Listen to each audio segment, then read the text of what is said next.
Um, Thank you so much to all of you for being here. I'll start with a thank you to the audience. It's good to have all of you with us for what is a question that I don't think any of us is, in all of our different home countries, is paying anywhere near enough attention to. So good morning, good afternoon, good evening, good night, whatever time zone you happen to be in. Thank you for making time to be here. With that, I also want to say a big thank you to Sahat, Sharifa, Kamil, and of course, Ben. An extra thank you to Ben for also agreeing to moderate this conversation. And I'm so sorry, Ruki as well. We have people from very many different countries, and I think very many different perspectives and experiences in terms of how they see the Rohingya crisis and the Rohingya struggle for dignity and for justice. So I'm looking forward to getting this conversation on the road. I want to start by talking briefly about just saying that, we are recording this. We are streaming this live on Facebook as well. When we are done with this conversation, we will also transcribe it and put it up on the Himal website, himalmag.com. So for any of you who are joining in and would want to share this and amplify the conversation that we have here today, please do. We'll have that up and shareable as soon as we can. I also want to invite all of you to please follow Himal on our various social media handles on Twitter, Facebook, Instagram, and also, of course, our website, himalmag.com. And for any of you who appreciate the work enough to lend us a hand, please do support us by becoming members of Himal South Asian. That's at himalmag.com/membership. So I want to start the conversation now properly by talking about just the title that we've selected, the Rohingya crisis at sea and beyond. I think it's important, of course, to talk about the current crisis, but I think we'll also be talking a lot about the beyond side of that title, and I'll tell you a little bit of why. Last year, this is according to figures from the UN, we had about more than 3,500 Rohingya attempting a desperate journey to flee by sea from Bangladesh or from Myanmar. And of course, they did these journeys on very often boats that were not really ready for the kinds of journeys that we're talking about. These are journeys to Malaysia, these are journeys to Thailand, these are journeys sometimes much further than that. About Christmas last year, 2022, towards the end of December, there was tragic news that a single boat had gone missing with 180 people, 180 Rohingya who had tried to make this journey, who are still unaccounted for. Among them, a lot of children, a tragic number of them. And that's just one case. 3,500 Rohingya refugees attempting this journey was a more than five-fold increase on the previous year. And I think as a barometer of the kind of conditions and the kind of difficulties and desperation often that the Rohingya are facing in various countries, that speaks very, very loudly. So we do want to talk about that, of course, and what's driving that. Because, of course, I think we all know at least the basics of the Rohingyas situation.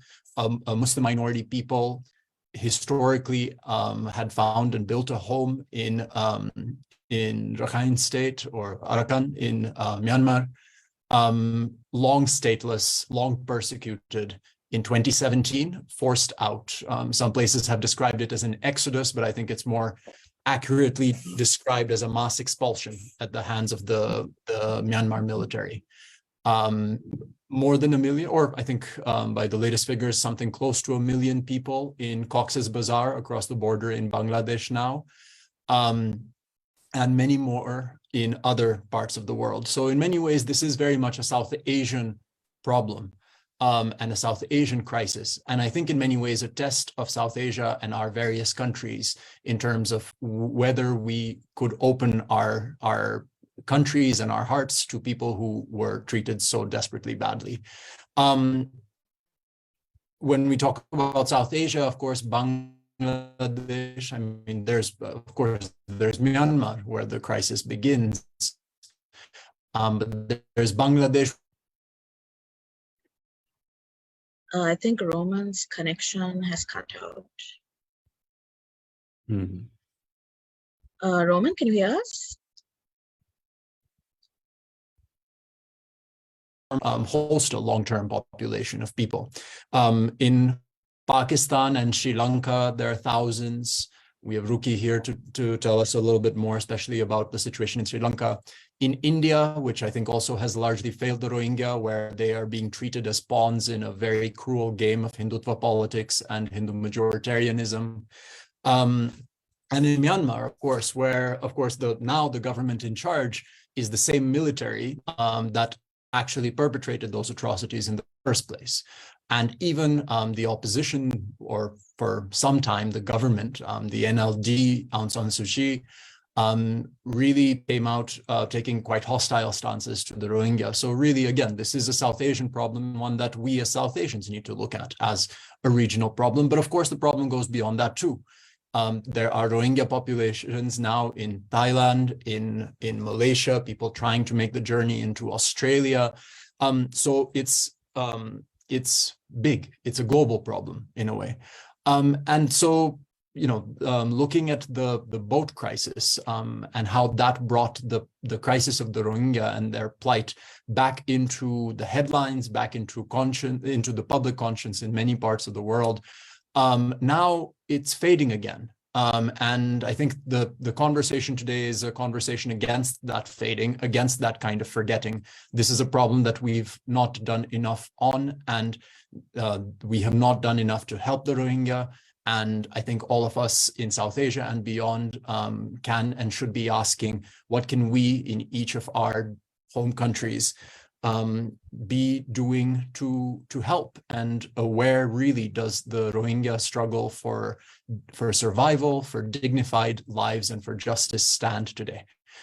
So I think those are the big questions that we're grappling with here.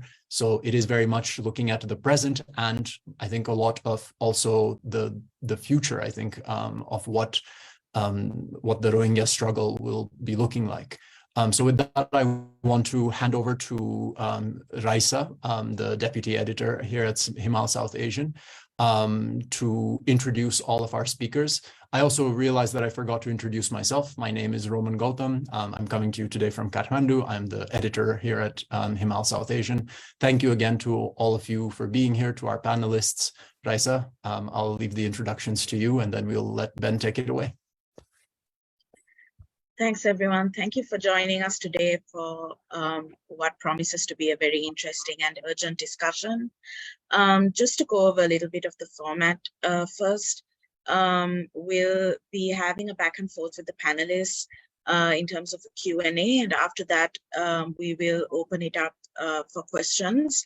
So people who are listening, if you do have a question, please drop a comment in the chat box on Zoom, or if you're following us on Facebook, do comment on Facebook as well, and we'll get your questions across to the moderator.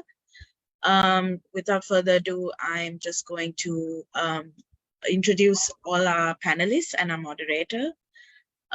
So today we are very fortunate to have Ben Dunant, who is the editor-in-chief of Frontier Myanmar, with us, and he's going to moderate this discussion. In terms of our panelists, we have Kamil Ahmed, who is a journalist for The Guardian and author of I Feel No Peace. We have Ruki Fernando, who is a human rights activist. We have Sahat Zia Hero, the founding editor for Rohingyatographer magazine. We have Sharifa Shakira, founder and director of the Rohingya Women Development Network. Unfortunately, Aung Kya Mo, human rights advisor for the National Unity Government, was unable to make it at the last minute today. So without further ado, I'm going to hand over to Ben to take the conversation forward. Okay. Thank you for those introductions. It is a real privilege to be able to moderate this panel, which has such a great lineup. I think that Roman was right to stress the international dimensions of the Rohingya crisis. I think it's a crisis that from its very nature crosses national boundaries. And I think our lineup today, which is drawn from across Southeast and South Asia, really reflects that. And as introduced, it is my job to put the questions to the individual panelists, to also address more general questions to the panelists, and then to open questions up to the floor. So let's start with Kamal Ahmed, who has recently published a book that has been very well received. And my first question to you, Kamal, is that the Rohingya crisis is often considered or often described as something that happened in 2017. There was a series of mass atrocities that drove, more than 700,000 people across the border from Rakhine State to Bangladesh. And as your reporting shows, there was a very, very long road leading up to 2017.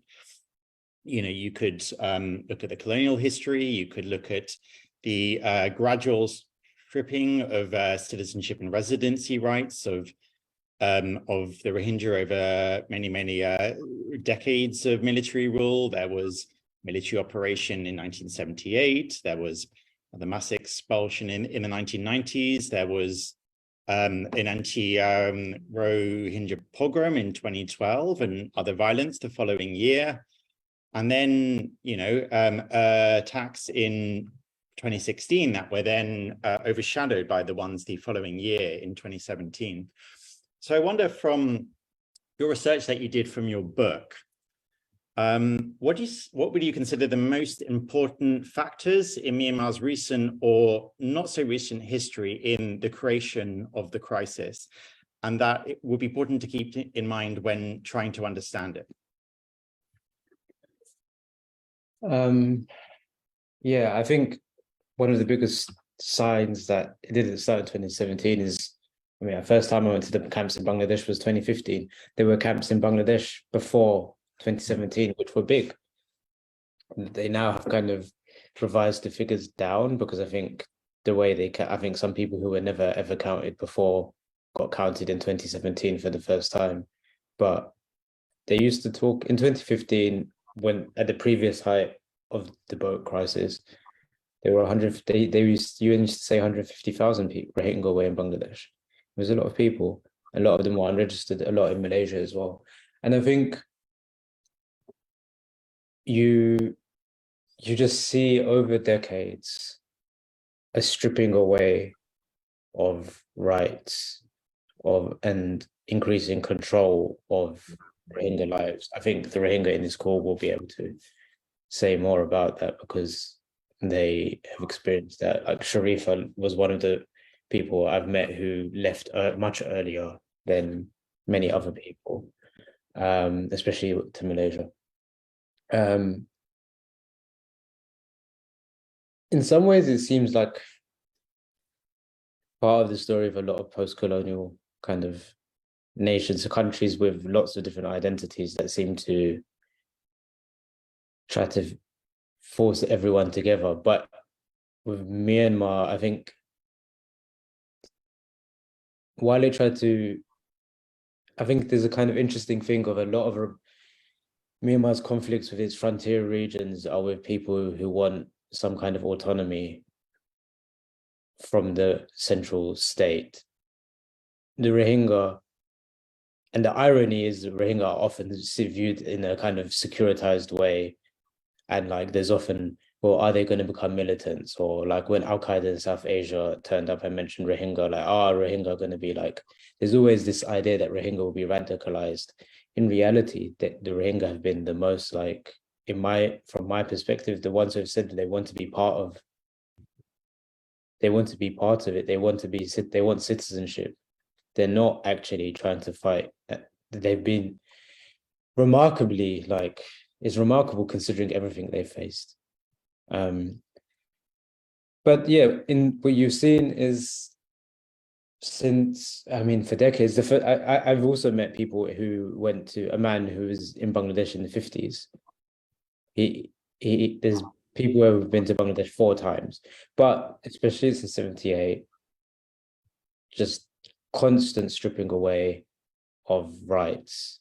So 78 with the kind of population counting, then the actual stripping of the citizenship in 82, and then forced labor increase, and then the increasing violence to the point that 2017 was just widespread. And a theory that came up once was that someone suggested, I don't know, I can't say for sure, I haven't actually reported in Myanmar, but it was that until the kind of transition and Aung San Suu Kyi became, and the civilian representation in parliament, the military was like the opponent of many people. People wanted it out and they wanted the civilian government. That dynamic slightly changed when you had a civilian face to the government. And I think you kind of saw a lot of hostility across all parts of the population. We all saw how people who had been like pro-democracy activists were now kind of agitating against the Rohingya, and during the ICJ trial, how they were supporting Aung San Suu Kyi when she went to The Hague to basically defend the military. So you have this stripping away of citizenship that in a way even gets worse. There's a kind of face to it. There's that can justify everything once there's a democratic transition, and that seems to have opened the way for even worse to happen in 2017. But it's basically, I think this is why I have a problem with the ICJ and general talk of genocide starting in 2017. It in terms of wiping out and erasing the Rohingya, it's happened for many decades. Mm-hmm. Yeah, I think that is absolutely right, and I think it's very important to understand it as a long process that may have peaked at 2017 in many ways, but is part of a long sort of program of discrimination and the erosion of basic rights. And I think we're going to return to some of the issues that you just discussed there. And one thing I'd like to discuss later is that, you mentioned how there was this very disturbing response from many people in the pro-democracy movement to the increase of violence in Rakhine State and the military operations against the Rohingya, the level of public support for that. And I think later on I'd like to discuss about how that may or may not have transformed with the coup and the nationwide resistance movement to that. But first, just to go back to one of the themes of your book, you talk of a very long chain of complicity in the plight of the Rohingya, one that involves many other countries in the region, but also the United Nations, international NGOs and aid agencies, and so on. So could you talk a little bit about that? Like, why should these actors share some of the blame for what the Rohingya are facing and the dangerous journeys that they feel compelled to take to escape the camps or Rakhine State itself? I think the fact that you have in 78 a quite significant expulsion or exodus, then in the 1990s you have another, and on both occasions a massive amount of people were returned. And if you look at the conditions they were returned under, the UN themselves in their own evaluations say there was a lot of coercion. I think in the book, kind of linked to the name, it wasn't where the name came from, but I started exploring what is peace? What is it they have been returned to in these situations? What decisions did the international community and the UN decide were good enough to be returned to? And it wasn't that they were given guarantees of safety. It wasn't that they were given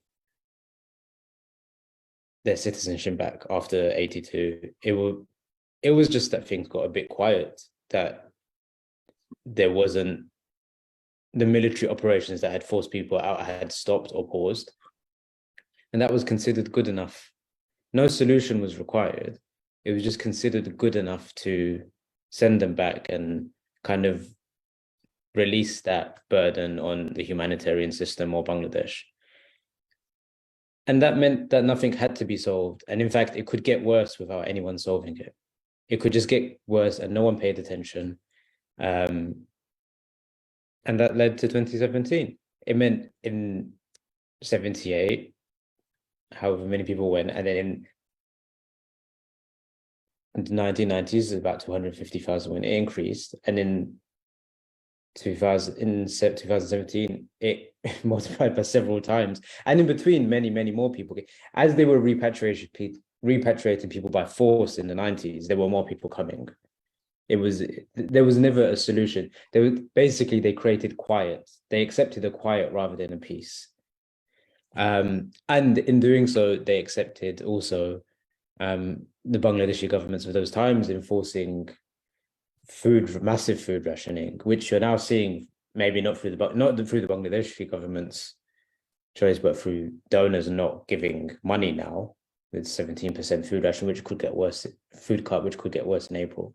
In the 78, they say more people were probably killed by the lack of food than by the military operation in Myanmar.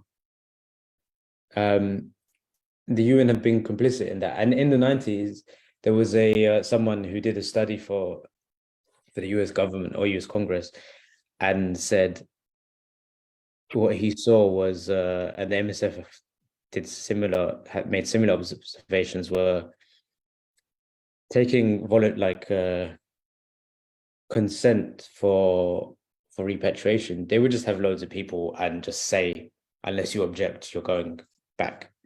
There were really a lot of kind of violations of what the UN is supposed to be doing and international kind of bodies are supposed to be doing.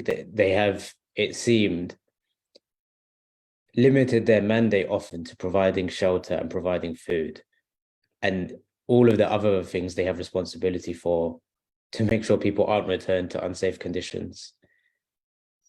They haven't been respected, and they've allowed people to be forced back because they're scared that governments will say, well, if you don't do what we want, we're going to stop you doing anything. But I think they do this. This isn't specific to Bangladesh either. They do this in a lot of countries, and not many countries actually kick them out. And I think the Rohingya have been failed there because by doing the bare minimum and not solving any of the root problems, the situation has been allowed to just become bigger. And so now you have a situation where 1 million people are in camps. More and more people have come over the years, and they don't have, their food is being cut. But they're not allowed to work to supplement their food. They're not allowed to travel. And so, of course, you're going to get people looking for something else, which is fuel for traffickers. Thank you very much, Kamal. You mentioned what amounted to force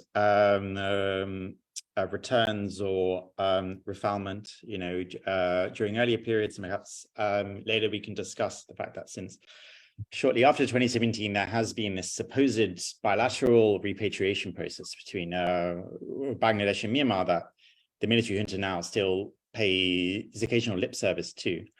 But on the subject of donations and aid and food cuts on Southasian Hero, I would like to ask you next about conditions in the refugee camps in Bangladesh, and if you could speak on the impacts or the likely impacts on the Rohingya there of these recent cuts to food aid, and just some insight into that and other reasons why so many who feel compelled to make these incredibly dangerous journeys, by sea or overland too. I think it's important to say that although the dangerous journeys by sea get a lot of the headlines, many of them are going overland as well, both, those inside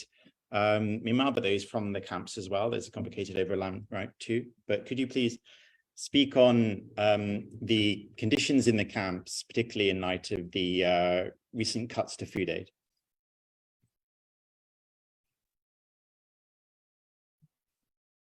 Thanks, Raisa and Ben Dunant, for providing me this opportunity to raise my voice on behalf of my community, losing lives in search of a better life in the countries like Malaysia, Thailand, Indonesia. So, yeah, over the 5 years, Rohingya have been living in the makeshift camp in Bangladesh without adequate food, shelter, healthcare, and opportunity for formal education, and without access to formal work opportunity and livelihood opportunity. So, the situation is even worse than before. I think you heard about all of you heard about the UN cutting food ration of the Rohingya refugees, cutting food ration for the Rohingya refugees in Bangladesh. So it's like a direct violation of the a direct violation of the humanitarian principle, that cutting the food ration of the refugees who are already in their situation, who don't have access to work, who don't have access to formal education, who are already living in the isolated situation. So in this situation, most of the people are like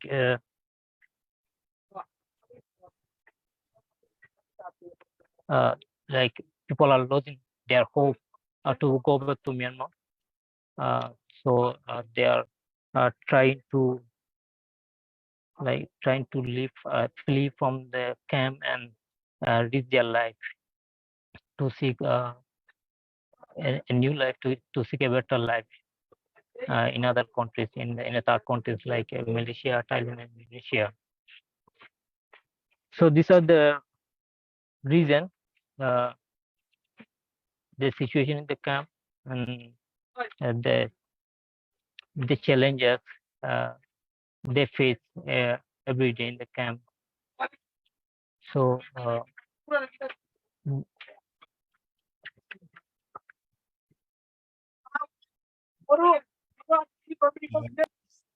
Thank you very much. Just to ask a follow-up question, what would you say the main sentiments in terms of a desire to return to their homes in Rakhine State versus other options, say resettlement in third country?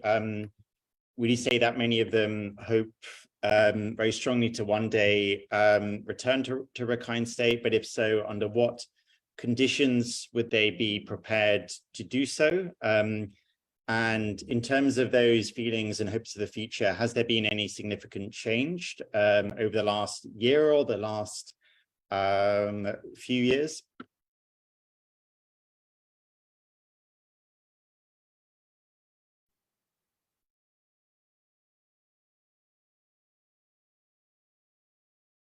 Are you here with us, Saha? Could you hear me? Okay. sorry, Ben. Actually, my connection is not stable, so I think I lost some of them. I think I lost your question. I could not catch up your question due to the connection here. Yeah, it's just the desires of the Rohingya community now, speaking generally, because I'm sure people have very different views. We say there's a very strong desire to return to their homes in Rakhine State versus other options like third country resettlement, if that were to become more available than it currently is. And if so, like under what conditions would they be prepared to return home in light of the fact that there is a repatriation process going on that, you know, the Myanmar military says that they are committed to carrying out? You know, what are people feeling about that, about the possibilities of returning home and what conditions would need to be there?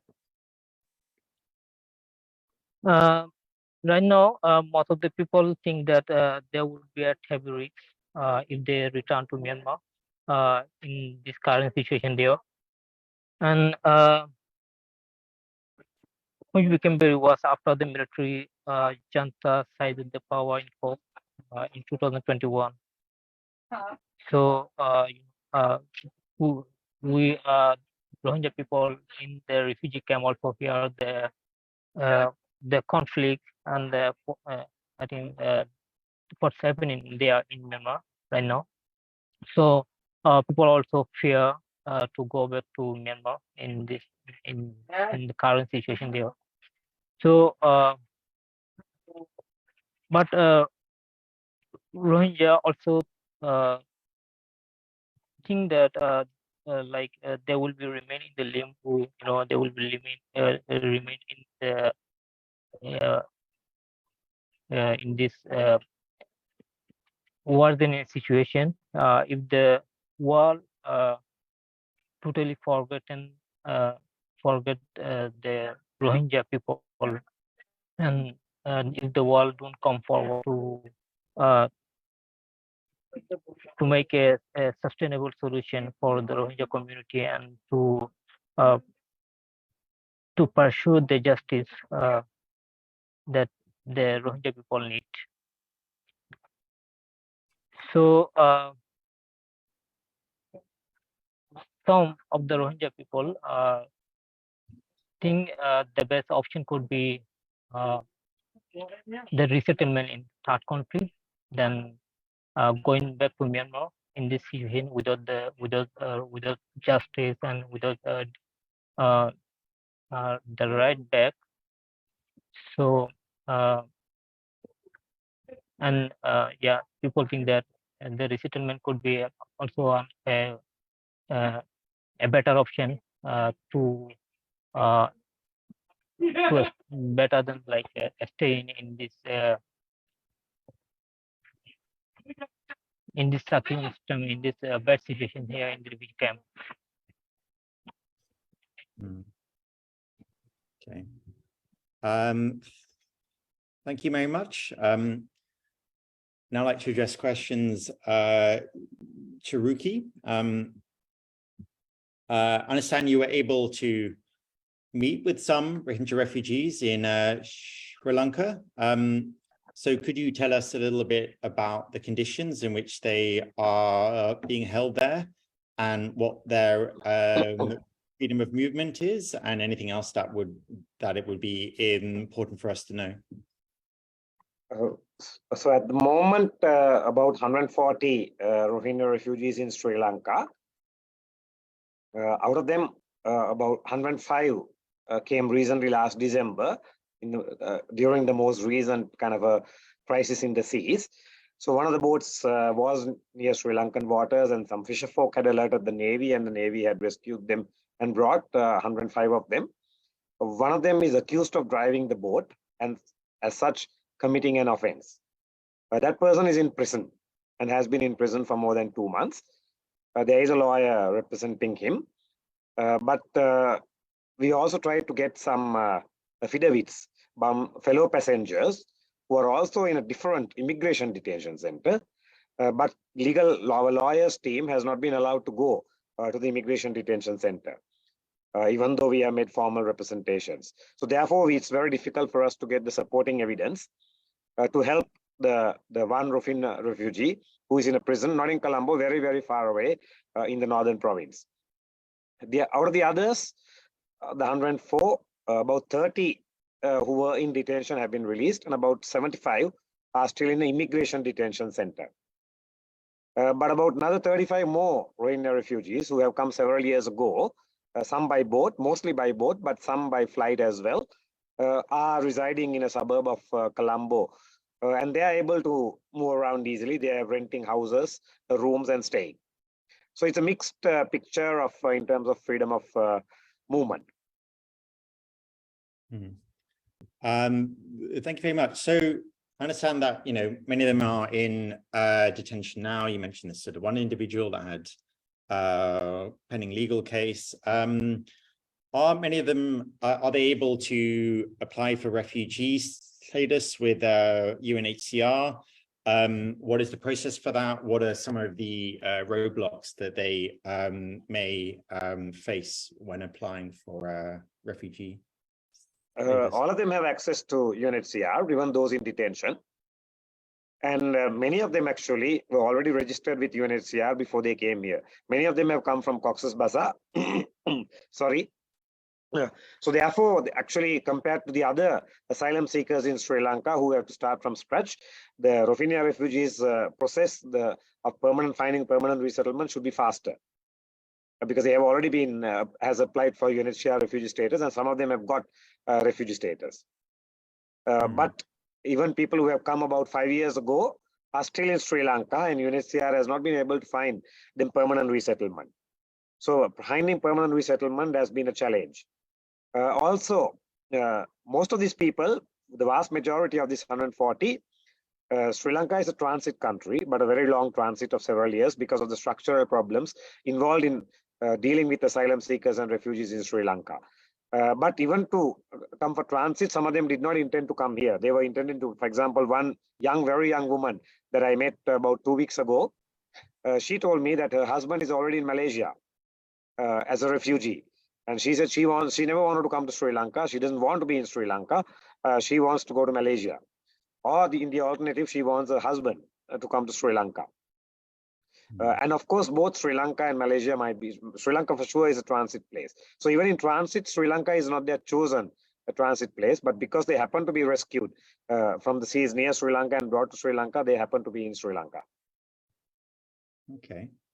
Thank you for explaining that. I also wonder, is there anything, I mean, perhaps the numbers would be too small for this to have the same kind of impact, but as Roman said, you know, to the north in India, for instance, there's toxic politics around the presence of the Rohingya in India. Hindu right-wingers there have tried to scapegoat them and so on. I mean, you've seen an Islamophobic politics in Sri Lanka as well. So is there anything in Sri Lanka's domestic politics at the moment that would make conditions more difficult for Rohingya refugees in the country? Yes, I think in the past we've had bad experiences, and there's potential that there could be bad experiences here as well because of Islamophobia in general. Most of the refugees and asylum seekers who come to Sri Lanka are from Pakistan and Afghanistan. So there's a perception that many of them are Muslims, which is not always correct. Some of them are Ahmadiyya Muslims who have been persecuted by other Muslims, and many of them are Christians also who have been persecuted for being Christian. But here in Sri Lanka, many of them are perceived as Muslims. So therefore, for example, after the Easter Sunday attacks happened in Sri Lanka, many of them were evicted and they faced a lot of difficulties. In 2017, some Rohingya refugees who were in Sri Lanka in a house, including children, were attacked by a group of Buddhist monks and thugs. And for protection purposes, they were taken to a detention center. So even when I tried to visit the detention facility in late December, a few days after they had arrived in Sri Lanka, so the immigration officers told me that they had to be mindful of their security. When UNHCR is mindful of their security. So there is fear that if they stay around living in houses, move around the streets, there is a possibility of some people who are angry with Muslims in general, or not because of Islamophobia in Sri Lanka, that they might face hostility or difficulties. So therefore, that is often also used as an excuse to detain them and to limit access to them. For example, in the immigration detention center, the immigration officers feel that they should not be having visitors. But they are not accused of any crimes. So primarily, they are in the immigration detention center because they have not been found houses. The Sri Lankan government doesn't offer houses to asylum seekers and refugees, to any asylum seeker or refugee, not just Rohingyas. And it's only some well-wishers or NGOs or church groups or like faith-based groups that has to offer housing. But the lack of housing has compelled them to be in detention as well. And while in detention, the immigration uses Islamophobia as an excuse to limit access. Okay, thank you for explaining that. Just to move on to Sharifa. Just to begin with, like just to segue from the last point, I understand you spent a lot of time in Malaysia among the refugee community there. Recently from Malaysia, there's been a lot of bad news that, you know, it's become less of a safe haven there, you know, including for the Rohingya. There was rather a dark turn over the COVID-19 pandemic, you know, what was previously a much more accepting and a warm environment for the Rohingya, you know, that has deteriorated. So could you speak a little bit about that, about, you know, conditions for Rohingya refugees in Malaysia and how their circumstances has changed over the last few years? Good morning and Assalamu alaikum. I have lived in Malaysia for a long time, almost half of my life. I spent 21 years in Malaysia as a refugee. I went there when I was very young, and I left Malaysia with the resettlement opportunity in 2019 to United States. So while I was in Malaysia, I have seen from the beginning till I left, which is right now, the situations. When I came to Malaysia, people in Malaysia, the public are not aware of what is Rohingya are, what is refugees, and was it migrants, what the difference between that. And obviously they have never heard the name Rohingya. The government is aware of our existence and our problems, but the public are not aware.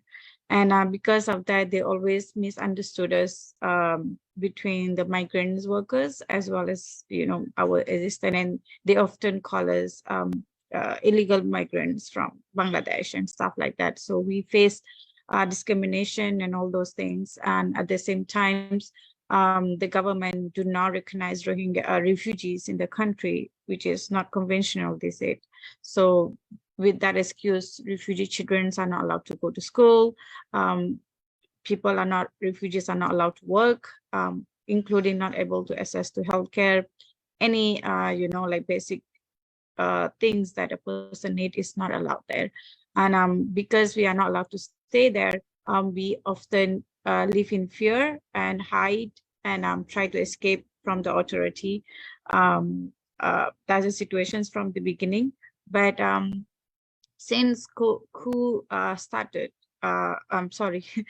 since the COVID started in 2020, and there was a huge hate campaign was organized online by Malaysian people towards Rohingya in Malaysia. I don't know why they only targeted Rohingya refugees, but there's a lot of other refugees in the country, but Rohingya targeted. And there's a lot of hate was spread around the country, and Rohingya were blamed for the virus, that we carry the virus, the things that we can go out and come in from the country very easily, which is absolutely not true. And then we were blamed. Were blamed, but the effect of those hate campaign was so huge that is still affecting people in the country. Every day, people from Malaysia, you know me, sending me videos, pictures, recordings, and requesting me to speak about for them that their situation is getting really, really bad over there. And there's a lot of, you know, some Malaysian people are trying to create a TikTok videos going like a police, you know, trying to pretend like as if they are the authorities over there and going to where Rohingya are living, and I'm trying to, you know, record them and blame them. Oh, you cannot stay here.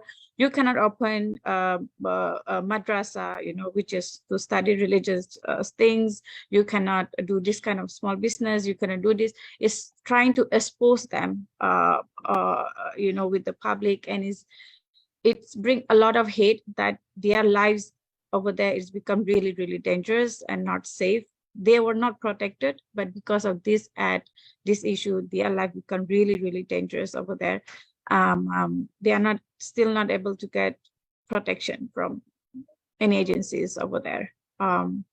Yeah, and they've been evicted, they've been chased out, and the government is trying to hold the public, the Malaysian who are supporting the Rohingya, responsible for helping them. Example, getting the house to stay, or helping them in a small business or stuff like that. So they're trying to hold them accountable, trying to create the fear among the public not to help refugees. And it's only Rohingya, not all the refugees in the country.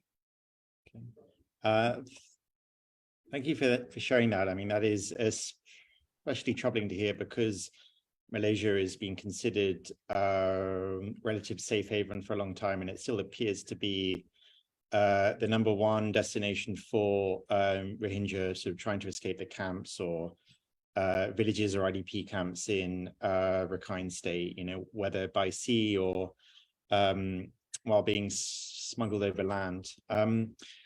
But I'd like to ask you a question that speaks to more to your work, and the organization, the Rohingya Women Development Network. In light of the particular work that you do, I wonder if you could speak of some of the gendered aspects of the crisis that tend to be missed by the media. What is misunderstood, you feel, about Rohingya women in the international discourse? And what issues you think are important, that are relevant to them, that are not being talked about enough? Sure. As we all know that the fleeing from the human trafficking issues being there within the Rohingya community for many, many years from the beginning. I left in 1999, and there way before that, people are trying to leave because of the persecutions in Myanmar. Most of the people left at that time mostly was men, and the women with their children were left behind. So they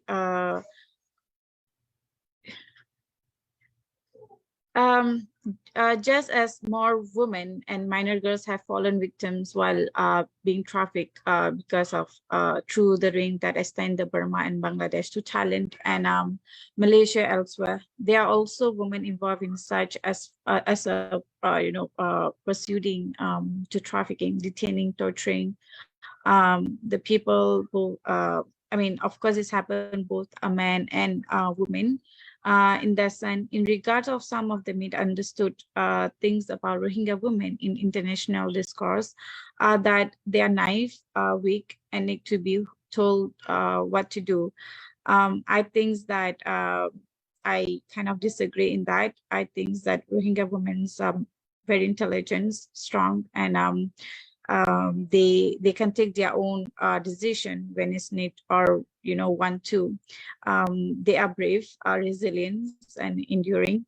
I love the attitudes of not giving up attitudes of our Rohingya women have. In the absence of who often had to flee as they were targeted by the Burmese forces, the women have handedly saved and kept themselves, their families, and protected their children in the face of continual violence. They are multitasking. They take care of children and do housework, do jobs when it's needed, including study. So I think that provided that they were given more opportunity to study and skills and work, they can be as powerful, as strong, and as their men and contribute in the society, if not more. Rohingya women is, in short, for me to say that they should not just seem as victims of all these persecutions, trafficking, child marriage, domestic violence, all those things that happening. But I think they should be seen as a, like I said earlier, a resilient persons that and are very brave and strong, that have the attitude of going forward, and they're very strong. Like example, my mother, she was in jail just for traveling within the countries, and she fight back after serving her days there, and came back for her family and friends, her family and children, and she protected them, no matter what. So this is the stories that have to be highlighted, and the world need to see that how strong we are. The persecution has been there from very beginning, but we are still fighting, and we will still fight. And we are the strong backbone of our community as well. Okay. Thank you very much. There's a more that I'd like to ask you, and I'm sure the audience will have questions for you as well. But just now at this stage, I would like to put a few more general questions to all the panelists, to whoever wishes to answer to them, and then we can move on to questions for the audience for the final half an hour. So just to begin with, there's been some references to the military coup in 2021. So to whoever would wish to respond to this on the panel, how would you say the coup has changed the circumstances, but also the prospects for the future of Rohingya refugees and those who remain in Myanmar, either in their villages or IDP camps in Rakhine State? Does the nationwide resistance movement hold out hope for a better future for the community, or does the growing power of the Arakan army, for instance, in Rakhine State, hold out the same? So who would like to respond to that one?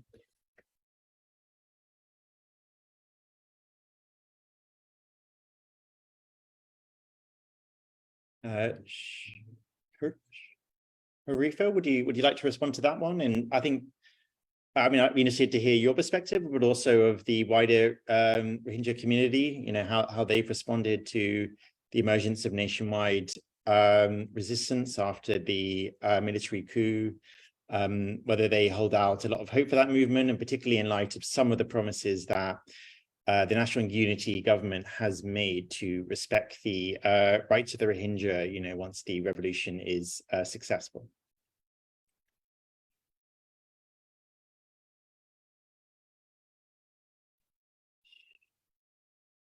Harifa, would you like to respond to that? Yeah. Sorry, there's some problems here. So No, I fine. think you were asking me questions about the NUG government, as well as sorry, you were cutting out in between, so I trying to understand. Well, I apologize for that. Well, perhaps just be a bit more specific. Well, the National Unity government, quite soon after the military coup, did make a public commitment to, respect the citizenship rights of the Rohingya. And as you know, this was a bit of a sea change in mainstream Myanmar democratic politics. Would you say that you or others in the Rohingya movement hold out a lot of hope for the resistant movement? Do they, is it seen as a sign for a better future, or are there doubts over the sincerity of the movement, particularly in light of the position of the NLD and so on? Yes, thank you. Okay. First of all, I think the National Unity Government, NUG, is not a parallel government, but the government mandated by the country's majority, I guess. Hence to say, let's not doubt the military junta is not a government, but an illegal entity oppressing its own people for power to their seeming control. Secondly, yes, NUG has approached the Rohingya plight positively, but yet they are not decisive enough to pass any order or law to restore them with its native citizenship status and end decades-long oppressive laws against the Rohingya. However, because of NUG positive public approach, the majority Burmese public have become less hostile towards the Rohingya. That attitude change could be utilized to bring in further if there is a willingness. And as far as I'm concerned, NUG doesn't look so committed to stop operations against the Rohingya. It might have been other pressing issues at hand.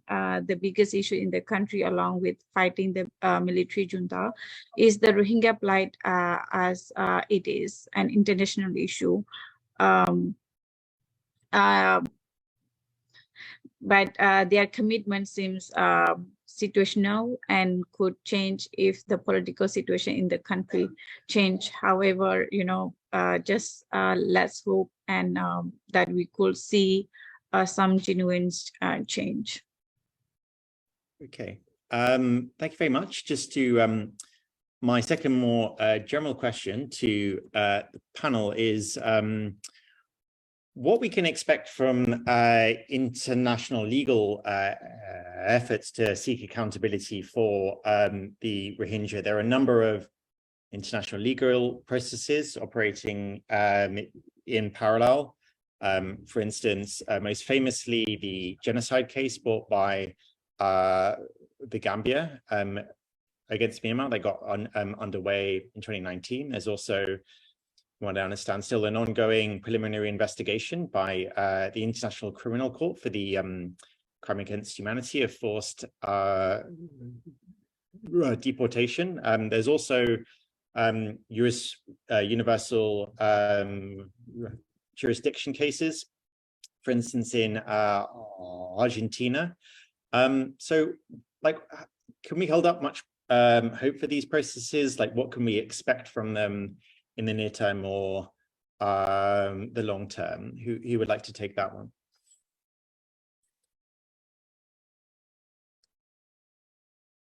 May be Kamal. I'm sure you've looked into this a little. Yeah, I mean, I think it's good for the Rohingya on this to answer what they hope for them, but from my perspective, I think it's always difficult, right, with the international justice stuff to see what actually come from it, whether any rulings are binding, whether it can have any material impact, and that's difficult, especially with the ICJ case. But I think I was in Cox's Bazar the day the ICJ case was announced, and just the feeling of kind of happiness and relief that there was some process for justice, and that there was some chance to actually be heard about what has been happening was, I think, very big for a lot of the Rohingya I knew. And the days of the first preliminary hearings, the ones that Aung San Suu Kyi went to, people were really desperately trying to watch them, even though Bangladesh had blocked out the internet in the camps on those days. And then when Aung San Suu Kyi spoke and said the stuff, she basically defended the military, people were furious and disappointed because so many of their parents or earlier generations had actually supported her. They felt really betrayed so I think these are important. They're important because they haven't really had a chance to be heard out, and this is a chance to actually say what has happened and what has systematically happened. And I think most people know that there were massacres and that 700,000 fled in 2017. They don't know much beyond that. And so that's why I think they're important. Whether they can, I don't want to be cynical about it. So I don't know. I can't. It's just really tough. I think it seems like it's going to be a really long process. The ICJ case itself is already 2019 with the preliminary hearings, and we're still not concluded. The ICC investigation is way we haven't even got to a full kind of case, so it's a long process.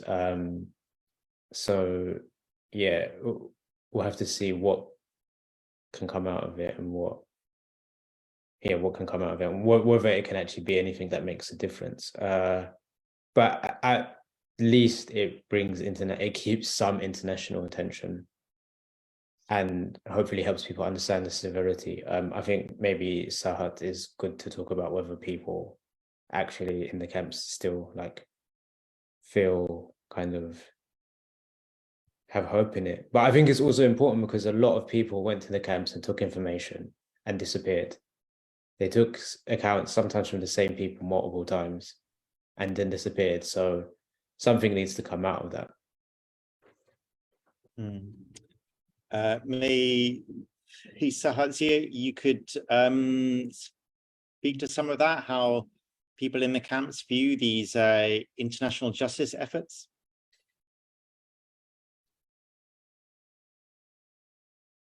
Can you hear us, Saha? Okay, appears to have dropped out, which is a pity. Hopefully he can, perhaps he can respond to that later on. Oh, we've got Okay. would you like to address Sorry, that? Bennett, for that really responding you. Actually, the Wi-Fi connection is very limited here. So yeah, actually, I want to say that people here in the refugee camp always rely on the international community to put pressure on the government of Myanmar.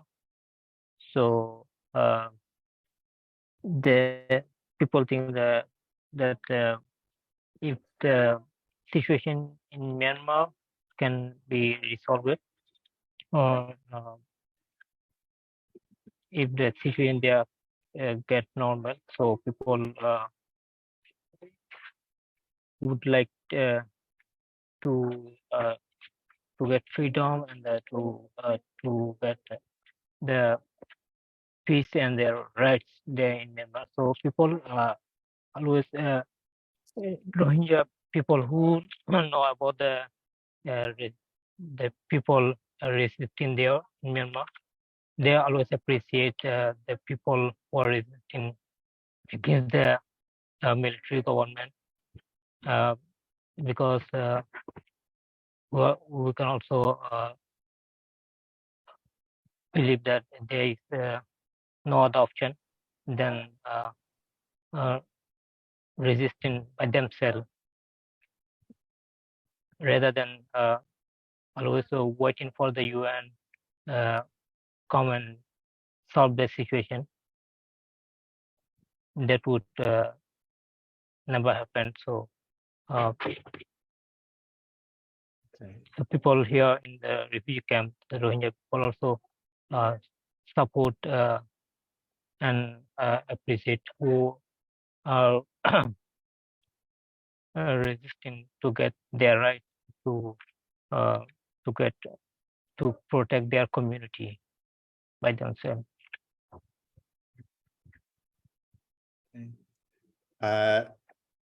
Thank you very much, Saha. I see that Ricky is put his hand up. Would you like to respond to that one too? Right, mine might be no, one comment might be slightly different perspective, but I think we have to look at justice from a very more holistic perspective. And in my experience from interacting with Rohingya refugees in Sri Lanka, relatively a very small number, both in detention and out of detention, living in small places. For them, justice also means having a house to stay in. It's not only about holding people accountable. Justice also means having the food to eat, decent food to eat. Justice also means that they are able to reunite with their families when one husband is in Malaysia and the wife is in Sri Lanka. No, justice also means that their children are able to have access to healthcare and education. So justice to the people that I've met, the Rohingyas that I've met in Sri Lanka, has a more kind of very hands-on practical approach. I'm fully in agreement and fully supportive of the broader international processes. But I think international justice and those who advocate, those who support international justice for Rohingyas it's important that they also look at these very practical hands-on aspects of justice. And in terms of the longer, broader processes like what you just mentioned at the ICC or ICJ or seeking international accountability through international processes, I am fully in support. And in fact, if anyone wants to kind of get this affidavits or anything like that from those who are in Sri Lanka, witness statements and all that, we are happy to assist such processes to international investigators or prosecutors. Thank you. Thank you very much, Ruki. So now to turn to some of the questions. We've had a few questions, but we would welcome more. So, please, anyone in the audience, please feel free to ask anything, either to a particular panels list or the panel at large. To turn to our first question is about the Indian response to the Rohingya crisis. How would you characterize the response in India? I understand that Roman is also able to speak on this point, but anyone else in the panel is also welcome to speak on this if they have any perspectives on the Indian response to the crisis.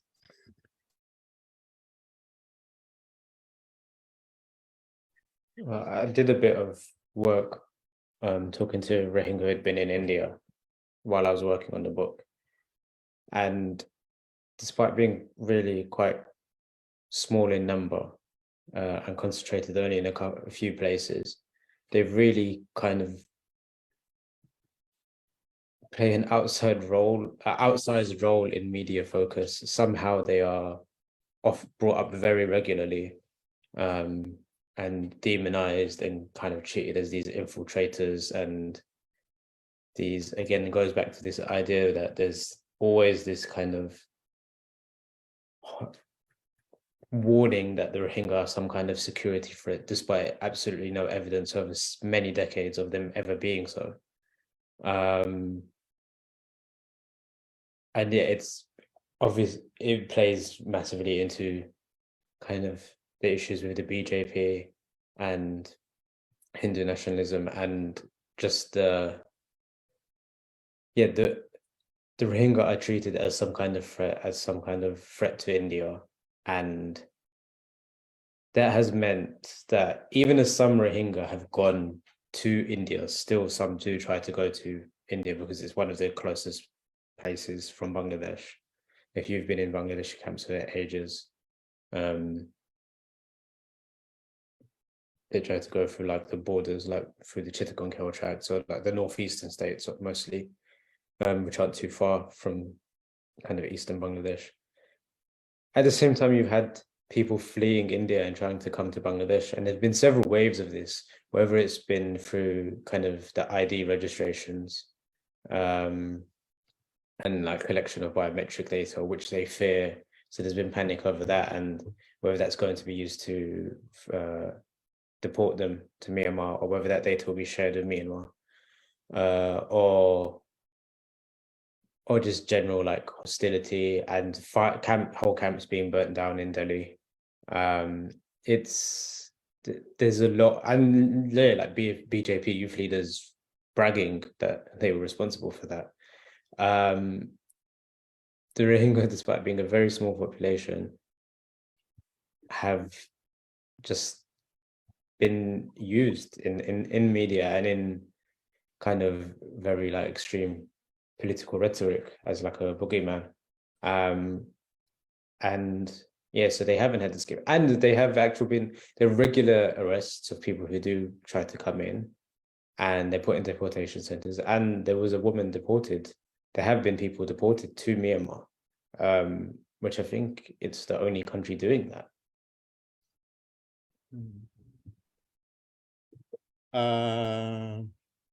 Roman, do you have any thing to add to that? Because I understand you're able to speak on this issue too.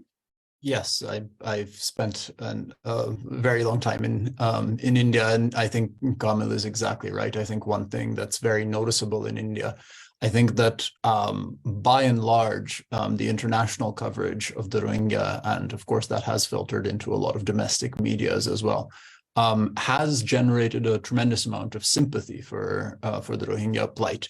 How much that translates into concrete action, of course, is not always great. But in India, I think that the kind of hostility you see, I think it's just a thought experiment. Imagine how much media coverage vilifying the Rohingya there would have to be to counteract the basic sympathy that is generated by all of the international coverage on the issue. And I think in India, that's exactly what there has been. The amount of media hatred and vitriol that's been poured out against the Rohingya is immense. I think that it's a sign of what's happening, that, I think Rohingya has almost become a slur. The way that Bangladeshi, for instance, in the Hindu majoritarian lexicon is very much a slur. And Rohingya, I think, is moving in the same direction in terms of what that word means in the Indian context. The only thing I think is worth also adding, Kamil was talking about the deportation. I mean, that deportation, at least in one case, has been appealed all the way up to the Supreme Court. The Supreme Court did not stop it. India is not signatory to the Refugee Convention, which means that a lot of the basic protections that refugees could expect elsewhere are not afforded to them. India does have, of course, laws on its own books that could, in theory, have stopped these deportations, but the court chose not to act in that case. And I think what Kamil was saying about youth activists of the ruling party openly taking responsibility for and bragging about arson attacks on Rohingya camps. One more thing to add to that is that Amit Shah, who is currently the Home Minister and the number 2, usually to Narendra Modi, his closest lieutenant, has spoken in public calling Rohingyas termites. So the situation in India is about as grim as it can be. I think that India did have a position as a kind of beacon to some oppressed people, at least, if not to a lot of oppressed people, until maybe in the last decade or so. I think that communal hatred has really stripped away where that sympathy is applied. It is now applied to only very specific small groups defined mostly in religious terms, and anyone who is Muslim, including the Rohingya, sadly, is no longer included in that circle of sympathy. Thank you very much, Roman. I'd like to move on to the next question. That question is, what should be done to allow peaceful coexistence for the Rohingya community based on cultural integration? This question of the possibilities of peaceful coexistence and cultural integration, I assume it's a reference to conditions in Rakhine State rather than in refugee settlements or host communities elsewhere in the world. So we're talking about Rakhine State. Obviously, the role of the Arakan Army is very important there, and I think how their rise may have affected possibilities of communal reconciliation and greater cohesion in Rakhine State. So if I've understood that question correctly, would anyone in the panel like to respond to that?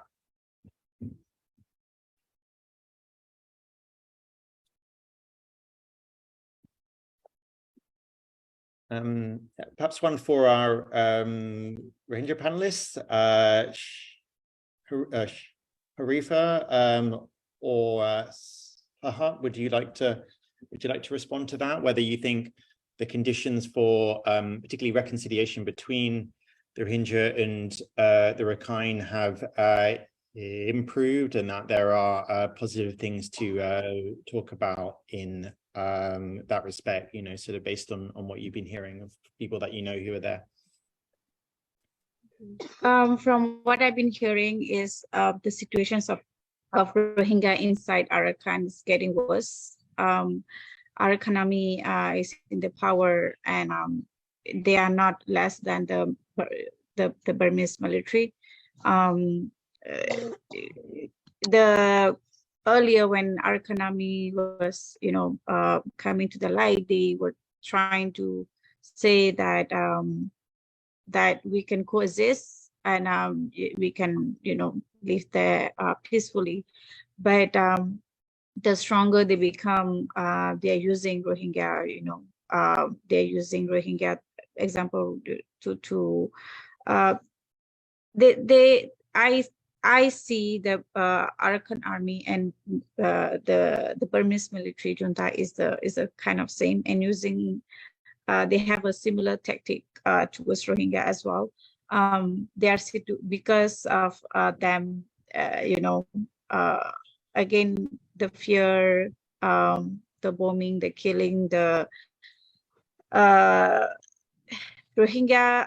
I think when I hear from my uncles and aunties who is in Arakan, in Moundo Butidong, they often fear and tell me that there's a gunfire, and they just take away their people, for any reasons, and they are exactly doing what Burmese military have been doing. So I think the coexistence is important because we also belong in Arakan state, but I have no hope from Arakan army that they will do something like that. From outside, we when we are outside of Arakan, like outside of Burma, people like us in diaspora, we are connected. We have the similar understanding of the term of democracy. We want to go back to our land. You want to be recognized as citizen. You want to live there peacefully. But when these discussions I see that it's only been here, it's just stuck over here. It does not go does not go all the way to the ground, and there is no discussion from the ground yet. And I think the understanding, they still feel that Rohingya, all the blames goes to Rohingya, and no party is willing to hear what we are feeling, what we are thinking, and how we want to live there, and what is our request, our opinion and our understanding about these things, about living in this situation. So I think they always side Rohingya one side, and always feel that and we just take the blames, and they are not willing to hear. So when we raise our voice, they trying to say that we are against in this and that. So we kind of a ball being kicked out by everywhere. We should not forget that situations in Arakan state is getting worse and worse, and people in there is not safe even for a day. So the genocide have not stopped from the Burmese military side, as well as the attack from the Arakan army in Rohingya villages have not stopped. Okay. Thank you very much. Just to move on to the next question, which is, this is directed to anyone on the panel who's interested in answering. And the question is, could you tell us why food aid is being cut in the refugee camps? Who are the organizations involved in this decision? And what reason is being cited for cutting food aid?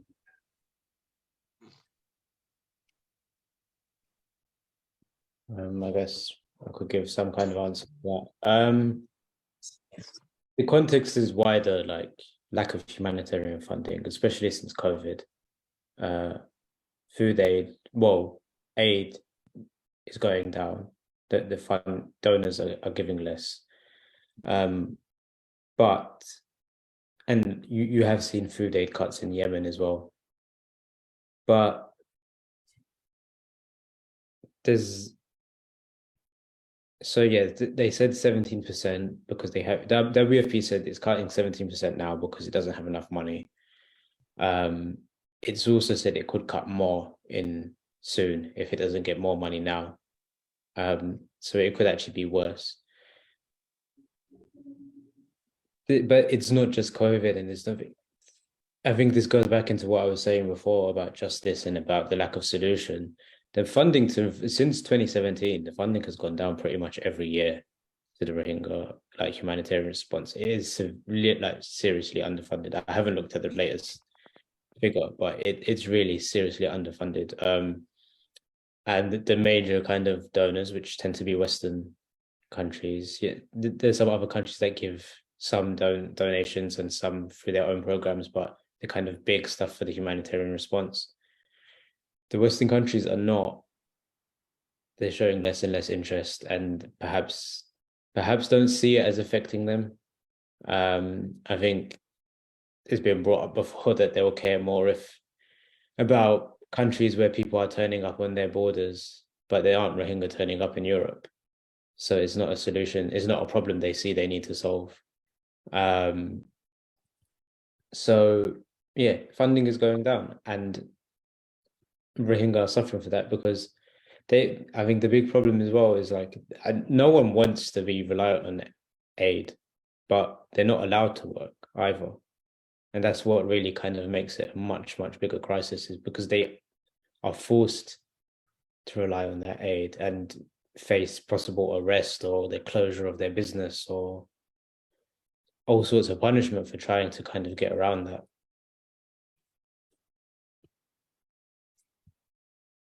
Okay. Actually, I would like to add something regarding this food issue in the refugee camp. You know that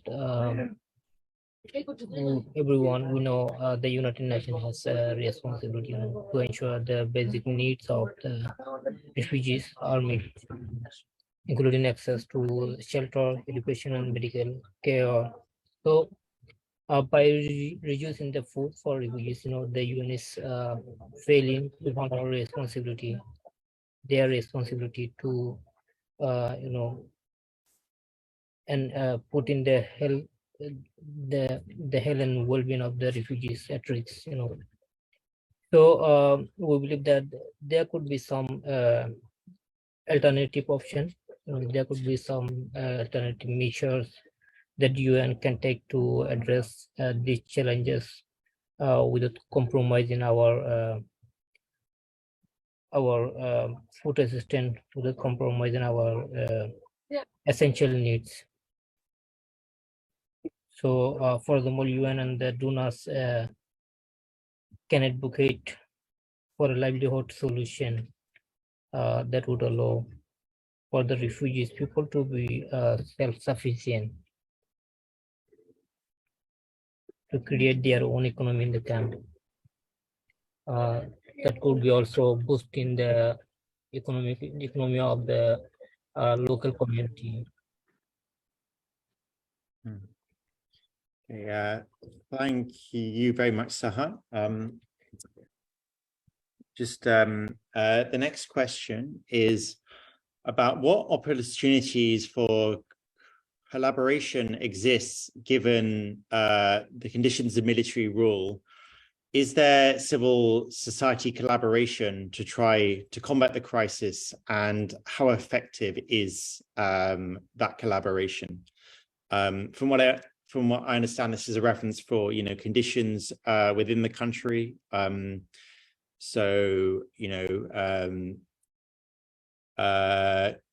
New alliances that may have been formed between the Rohingya and members of the resistance movement to military rule.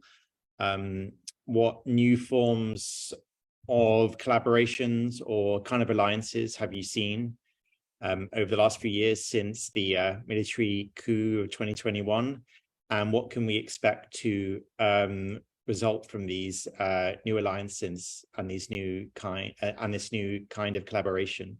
Is there anyone on the panel who would like to take that?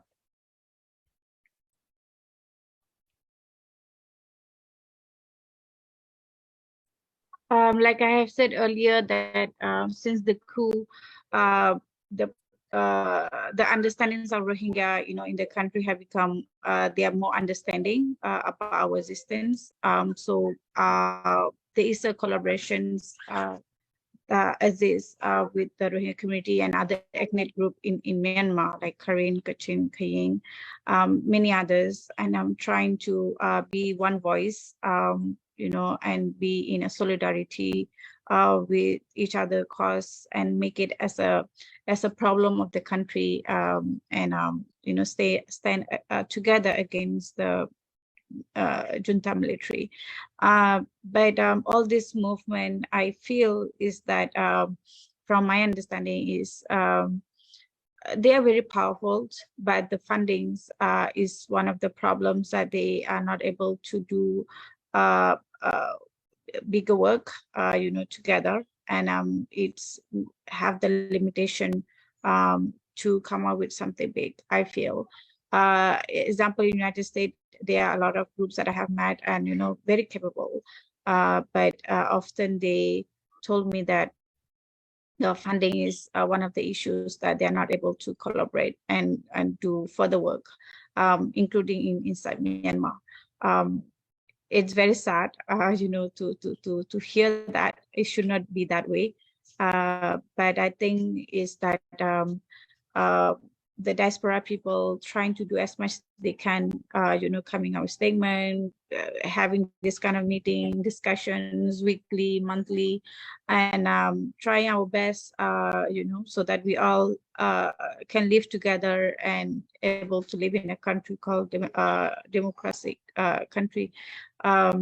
So yes, the ethnic groups are trying our level best to coexist, but I think the people in the power still not really interested in these issues. They think there's a bigger issue need to be solved first. But I think once we all come together, that is the powerful things that can be most useful to get the democracy back to our country. So we should focus on how to bring us together and, understand the real meaning of coexist and the real meaning of democracy in the country, and focus on that rather than focusing on one entity's policy and, rules and stuff like that. Okay.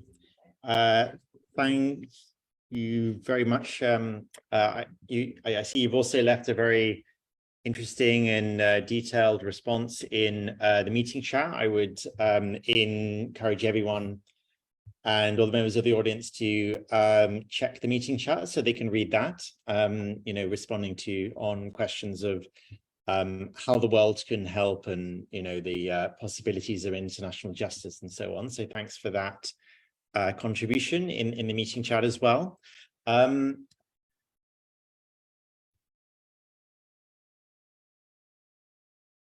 So I think we're now at time, but I just see there is one remaining question. If those in the panel are able to stay for that, and that is directed to the Rohingya members of the panel, which is what do you most want the public to know about your community that is not captured in the news headlines? Like I have said earlier, is that we should not be seen just as a victim of genocide. We should be seen in a bigger picture. First, as a human that also have the talent and are able to live coexistly with everyone in the country, and we should be seen as someone that also can contribute in the country where we are.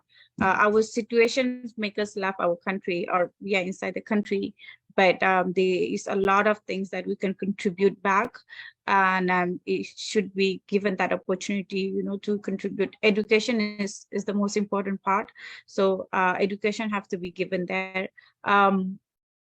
Food is important, shelter is important, education is as important as that, and we should not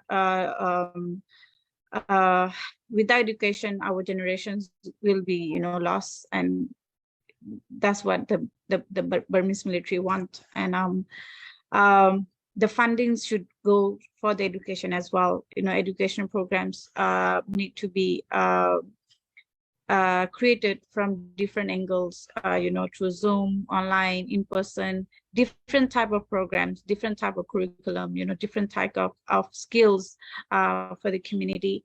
I don't want my people to be keep given a fish to eat. I want my people to be teach how to catch a fish and how to, so that they can, eat it the way, cook it the way they want. So what I'm trying to say is that skills is important, education is important, and the positive stories of Rohingya also should come out, in the news.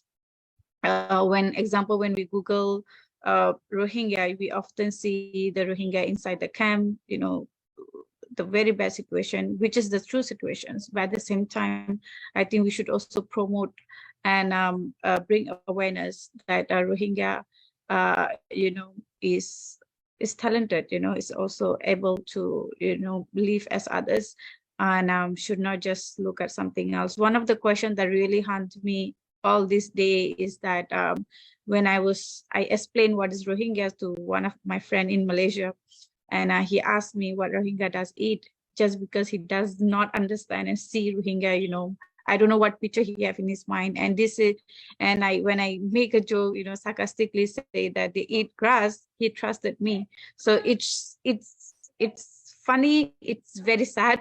It shows that the outside world do not see Rohingya the way we are.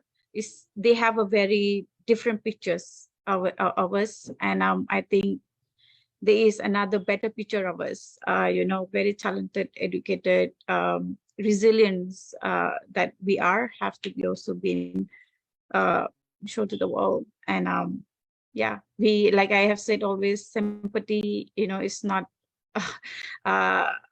is the solution. Empathy, have to be there, and we need to be seeing each other as equal. So people like us, need to, like you and us together, need to keep painting the positive pictures of Rohingya in the public outside there. Okay, thank you very, very much. I think we are now over time. So I think I'll hand back to Raisa and Roman. I know I found this panel extremely interesting. I've had many of my assumptions challenged, and I feel that I've learned a lot, and I hope that everyone feels the same. And so thank you very much. It's been a real privilege to be able to moderate this panel. Thank you, Ben. And I think before we go any further, and of course, I owe thank yous on behalf of Himal to so many of you.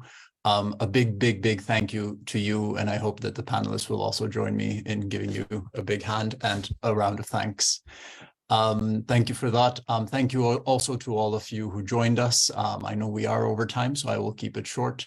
I just want to say one by one, Ruki, Zahat, Kamil, Sharifa, thank you so much. We couldn't have asked for a better set of perspectives, I think.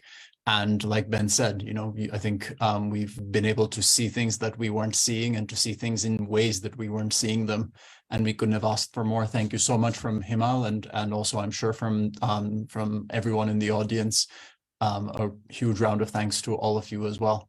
With that, I think I should draw things to a close. We will, like I said, have a recording and a transcript of this entire session available soon for any of you who would like to refer to it, or especially to share and amplify the essential things that have been said here. Please do.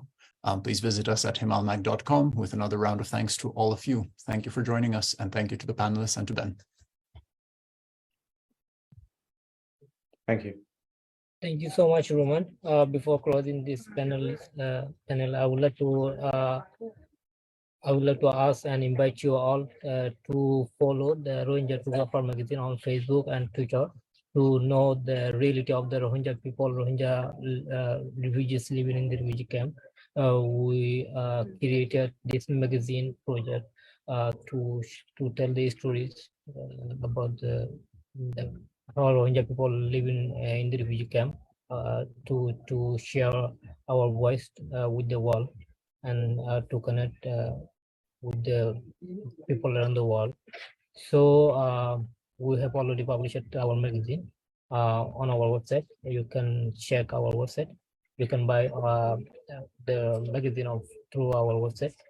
So we have already published a second issue last month, and we are preparing to publish issue number 3.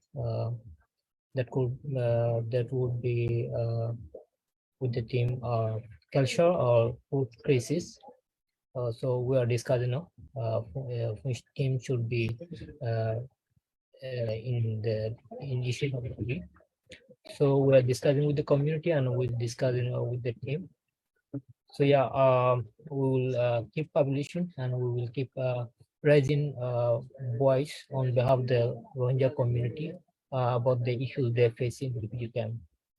So yeah, please support us and please subscribe our website so you can see updates from the camp. Thank you so much. Absolutely. And for everyone listening, Rohingya Photographer Magazine, if you Google it, that will take you to the website. It's quite eye-opening work. And yes, a perspective from the camps like nothing else that we see anywhere else in the media. So thank you for that.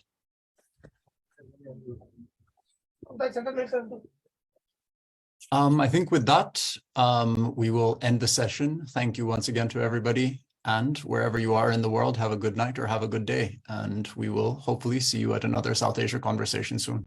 Thank you.